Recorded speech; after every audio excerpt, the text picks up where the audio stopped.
சரி, நேரடியாக விஷயத்துக்கு வருவோம். ஐபிஎல் அப்படின்னாலே மும்பை இந்தியன்ஸ் தான் ஆதிக்கம் செலுத்துவாங்கன்னு நம்ம எல்லாருக்கும் தெரியும். ஆனா தொடர்ந்து 5 வருஷமா அவங்க ஒரு கோப்பைய கூட ஜெயிக்கல. இவ்ளோ பெரிய சாம்ராஜ்யம் எப்படி திடீர்னு சரிந்தது? இந்த அலசல்ல யாருமே எதிர்பார்க்காத அந்த நம்ப முடியாத கோப்பை வறட்சியை பற்றி தான் நாம டீட்டெயிலா பார்க்க போறோம். இந்த வீழ்ச்சி எப்படி நடந்துச்சுன்னு புரிஞ்சுக்க அந்த சகாப்தத்தோட முடிவு, ஏலத்துல நடந்த மெகா தவறுகள், உடைந்த அணியை எப்படி சுமந்தாங்க, கேப்டன்சி பஞ்சாயத்து, அப்புறம் நூல் இழையில தவறவிட்ட வாய்ப்புகள்னு எல்லாத்தையும் ஒன்னா சேர்த்து ஒரு முழுமையான உடற்கூராய்வு செய்ய போறோம்.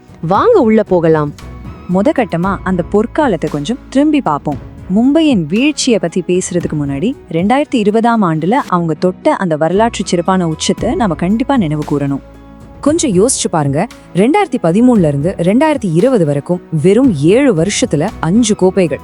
சிஎஸ்கே, கேகேஆர் அணிகளை எல்லாம் பல மடங்கு பின்னுக்கு தள்ளிட்டு ஒற்றைப்படை வருஷம் வந்தாலே மும்பை தான் ஜெயிக்குங்கிற அளவுக்கு அவங்க ஒரு அசைக்க முடியாத சக்தியா இருந்தாங்க. ஆனா அந்த ஆதிக்கம் எப்படி சரிந்ததுன்னு இந்த டைம் லைனை பாருங்க. 2021ல பிளே ஆஃப் ஸ்வைப்பை கோட்டை விட்டாங்க.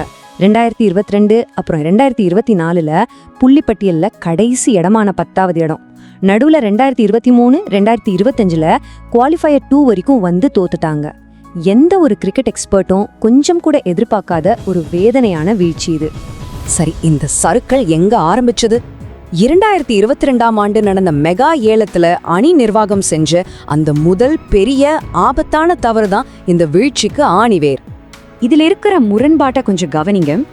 ட்ரெண்ட் போல்ட் மாதிரி ஒரு மேட்ச் வின்னரை அசால்ட்டா விட்டுட்டு காயத்தால அந்த சீசன் முழுக்கவே விளையாட முடியாத ஜாஃப்ரா ஆர்ச்சரை 8 கோடி கொடுத்து மும்பை வாங்கினாங்க. இன்னொரு பக்கம் இவங்க வேண்டான்னு வெளியே அனுப்பின ஹர்திக், குருணால், போல்ட்லாம் வேற அணிகளுக்கு போய் கோப்பைகளையும் வெற்றிகளையும் குவிக்க மும்பையோ 10வது இடத்துக்கு தள்ளப்பட்டுச்சு. அடுத்ததா 2023 சீசனை பார்ப்போம். உடைந்த ஒரு அணிய எப்படி கஷ்டப்பட்டு சுமந்தாங்கங்கிற கதை இது. கீரன் பொல்லாடின் ஓய்வு, அப்புறம் பும்ராவின் 10 மாத காயம் அணியில ஒரு மிகப்பெரிய வெற்றிடத்தை உருவாக்குச்சு.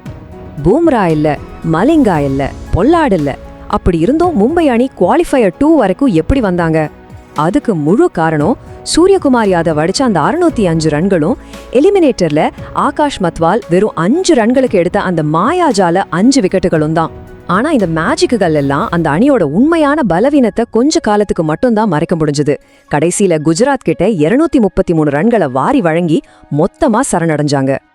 இப்போ நாம 2024 சீசனுக்கு வருவோம். மும்பை ரசிகர்களுக்கே ஒரு இருண்ட காலமா அமைஞ்ச அந்த கேப்டன்சி பேரழிவு நடந்த காலகட்டம் இது. ஹர்திக் பாண்டியா கேப்டனாக திரும்பினதை தொடர்ந்து அந்த அணி சந்திச்ச உணர்ச்சி பூர்வமான அதல பாதாளம் இதுதான். ரோஹித் ரன் அடிக்கணும், ஆனா மும்பை தோற்கணும். ஒரு உண்மையான தீவிர ரசிகர் இப்படி சொல்ற அளவுக்கு நிலைமை ரொம்ப மோசமாச்சு. லட்சக்கணக்கான ஃபாலோவர்ஸ் அணியை அன்ஃபாலோ பண்ணாங்க. சொந்த மைதானத்திலேயே ஹார்திக் பாண்டியாவை ரசிகர்கள் வசைப்பாடினாங்க.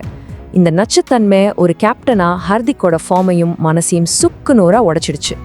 இதோட உச்சக்கட்டம் என்ன தெரியுமா? இந்த சார்ட்டை பாருங்க. சன்ரைசர்ஸ் அணி 277 ரன்கள் அடிச்சு வரலாற்று சாதனை செஞ்ச அந்த போட்டியில மும்பை அணி 246 ரன்கள் வரைக்கும் ரொம்பவே கடுமையா போராடினாங்க. ஆனா 54 ரன்கள் தேவைப்பட்ட அந்த முக்கியமான கட்டத்துல ஹர்திக் பாண்டியா 20 பந்துகளுக்கு வெறும் 24 ரன்கள் எடுத்து ரொம்ப மந்தமா விளையாடினது அவங்களோட தோல்விக்கு காரணமா அமைஞ்சது. இந்த ஒரு மேட்ச் அவங்க மனசளவுல எந்த அளவுக்கு தோற்று போயிருக்காங்கங்கிறத உலகத்துக்கே அப்பட்டமா காட்டுச்சு. இதையெல்லாம் தாண்டி 2025 சீசன்ல ஒரு புது நம்பிக்கை பிறந்துச்சு. உலக கோப்பை வெற்றிக்கு பிறகு ஹர்திக் மேல ரசிகர்களோட ஆதரவு திரும்பியது மட்டுமில்லாம 2020 ஞாபகப்படுத்துற மாதிரி ஒரு சூப்பரான கச்சிதமான அணியும் அமைஞ்சிச்சு. ஆனா 2025 சீசன் நிஜமாவே ஒரு ரோலர் கோஸ்டர் பயணம் தான். முதல் 5 போட்டிகள்ல தோல்வி, அதுக்கப்புறம் யாருமே எதிர்பார்க்காத அளவுக்கு ஒரு அசுரத்தனமான கம்பேக் கொடுத்து அடுத்த 9 மேட்ச்ல 8 வென்று பிளே ஆஃப்குள் நுழைஞ்சாங்க. குவாலிஃபயர் 2ல 203 ரன்கள்ங்கிற பிரம்மாண்டமான ஸ்கோரை செட் பண்ணியும் ஸ்ரேயாஸ் ஐயரோட அந்த ஒற்றை ஆட்டம் அவங்கள மறுபடியும் வெளியேற்றிடுச்சு. எல்லாமே சரியா இருந்தும் மீண்டும் ஏமாற்றம் தான் மிஞ்சிச்சு. சரி, இப்போ இந்த அலசலோட இறுதி கட்டத்துக்கு வருவோம். இந்த 5 வருட சிக்கலான காலவரிசையில இருந்து நாம தெரிஞ்சுக்க வேண்டிய முக்கிய முடிவுகள் என்ன? மும்பை அணி செஞ்ச அந்த 5 கொடிய தவறுகள் இதுதான். மலிங்கா, பொல்லாட் மாதிரி ஒற்றையாளா ஃபைனலை ஜீக்க வச்ச ஜாம்பவான்களோட இழப்பு.